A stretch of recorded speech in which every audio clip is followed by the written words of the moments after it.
Previously, I've explored how tongue cleaning may be the best way to cut down on bad breath, and have the remarkable side benefit of potentially helping with blood pressure regulation, as daily tongue cleaning appears to favor the increased abundance and metabolic activity of the good bacteria on your tongue that help you make your body's natural artery dilator, nitric oxide. But there's another way tongue cleaning may improve your blood pressure. After 2 weeks of tongue cleaning, you can improve your sensitivity to tasting salt, and a follow-up study found that just a single cleaning can do it. They applied a drop of tomato soup to people's tongues before and after they cleaned their tongues with a plastic tongue scraper with the adorable name Scrapey, and they experienced a significant increase in salt taste intensity. Why is that good?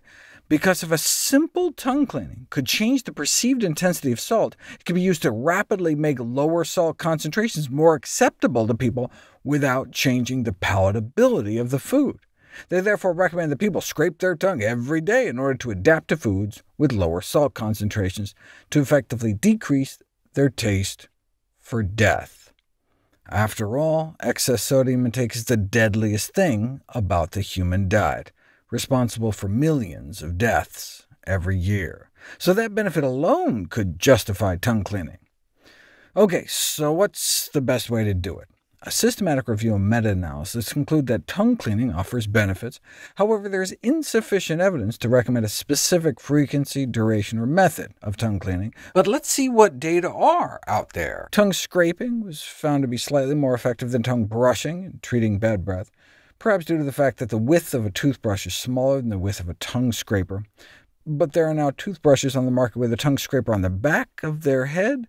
Here's what they look like, and they seem to have a similar performance in terms of breath improvement.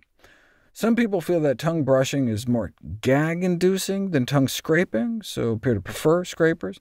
On the other hand, if you just brush your tongue, you don't have to buy an extra gizmo. Technique-wise, you want to make sure you include the back of your tongue, and importantly, the cleaning should be gentle to prevent damaging your tongue. Cleaning too hard with a tongue scraper can risk tongue injury, and you should just clean the top surface of your tongue, not the sides of your tongue. How often should you do it? Well, toothbrushing should be twice a day, but the tongue cleaning recommendations seem to be more uncertain. So researchers decided to study the rate of reformation of tongue coatings after scraping. They took folks who had at least 20% of their tongue covered with a coating thick enough to conceal the pink color of their tongue.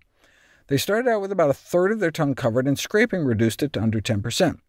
The question is, how long would it take to regrow? On average, tongue coating scores had returned to baseline levels on day 2. So if tongue cleaning is to be recommended, it should probably be performed on a daily basis. What kind of scraper is best? Researchers had people try 9 different tongue scrapers. Here are the brand names, rated using 6 different criteria, and these 2 were most preferred out of the available options. What's the best way to disinfect tongue scrapers and toothbrushes? In my video on the best water purifier, I ended up speaking about disinfecting your toothbrush by soaking it in a 50-50 white vinegar water solution for 10 minutes. But this is even easier, just microwaving your toothbrush or tongue scraper for 1 minute. Then you don't have to keep buying new toothbrushes. And it's interesting, we don't even know exactly why it works. Like, you'd think it's just heat sterilization, but there must be other factors, since I nuked my toothbrush for a minute and hardly even got warm. But it kills off the bacteria nonetheless.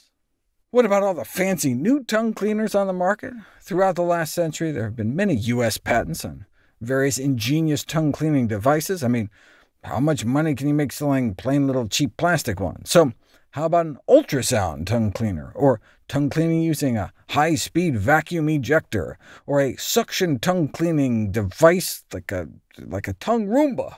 But alas, a consensus group of dental professionals say there's no evidence that substantiates the benefits of using any kind of electrical device to clean your tongue. In fact, the lowest tech option is in everyone's home right now without buying a thing. You can just use a simple spoon.